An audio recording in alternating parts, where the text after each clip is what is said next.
الله وبركاته متابعينا الأعزاء، قبل أي حاجة نصلي على نبينا محمد.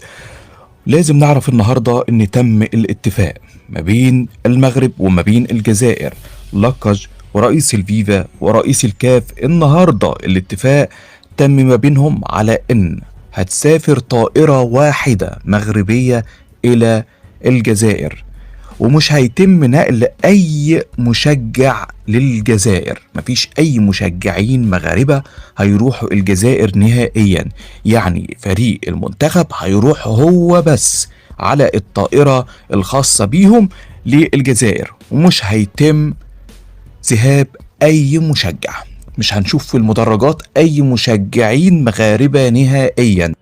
وهو ده الاتفاق اللي وصلوا له، وقالوا علشان ما يتمش اي نزاعات او اي مشادات ما بين المغاربة وما بين الجزائر، فاحنا مش عايزين يكون في مشجعين متواجدين. طبعا تخيلوا حضراتكم كده، المدرجات ما فيش اي حد هيهتف باسم المغرب نهائيا.